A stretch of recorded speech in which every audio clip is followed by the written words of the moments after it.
শীতে হাঁসের মাংস খাওয়া হবে না, এটা কিন্তু হতেই পারে না। তো এবছরে শীত যখন উকি, উকি দিচ্ছে তখনই আমার এবছরের ১ম হাঁসের মাংস খাওয়া।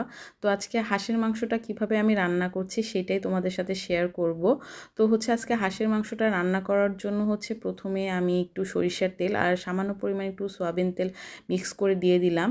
আর তাতে ফোড়নে দিয়ে দিলাম হচ্ছে সব গোটা গরম মসলা, দারচিনি, সাদা এলাচ, তারপরে হচ্ছে তেজপাতা এগুলা দিয়ে আমি হচ্ছে পেঁয়াজটাকে ব্লেন্ড করে আজকে দিয়ে দিলাম, কারণ পেঁয়াজটা ব্লেন্ড করে দিলে মাংসের ঝোলের যে ডেনসিটিটা এটা সুন্দর আসবে আর খেতেও অনেক বেশি টেস্টি হবে।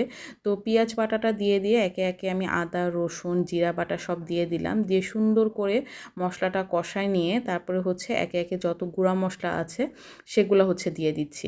তো এখানে হচ্ছে মরিচের গুঁড়াটা আমি একটু বেশি পরিমাণে দিয়ে দিচ্ছি, কারণ হাঁসের মাংস ঝাল ঝাল খেতে না হলে ভালো লাগে না। তো হচ্ছে যত ঝাল তত মজা, মানে শুষ পেরে পেরে খেতে হবে এরকম একটা অবস্থা। তো তোমরা যারা ঝাল কম খাও তারা ঝালটা একটু কম করে দিলেই হবে। আর এখানে হচ্ছে সব গরম মশলা, বাটা মশলা, গুঁড়া মশলা দেওয়ার পরে হচ্ছে আমি হাঁসের মাংসটা দিয়ে দিলাম।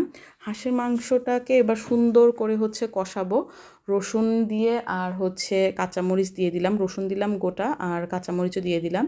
তো এগুলো সব একসাথে সুন্দর করে কষায় নিব। কষায় কষায় হচ্ছে মাংসটা রান্না করব। মাংস যত সুন্দর কষানো হবে রান্নার টেস্টটা তত ভালো হবে।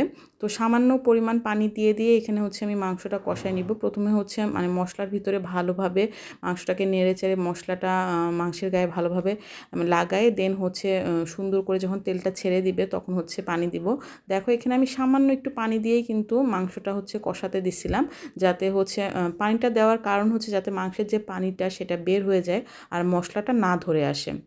তো এখানে হচ্ছে মাংসটা আমার অলমোস্ট প্রথম কষানো শেষ, অ্যান্ড সেকেন্ড টাইম আমি পানি দিছিলাম, পানিটাও আবার শুকাই গেছে। এটা আবার মানে কষাতে কষাতে হচ্ছে তেলটা ছেড়ে দিছে। এখন হচ্ছে আমি আবার একটু পানি দিব, মাংসটাও অলমোস্ট সেদ্ধ হয়ে গেছে।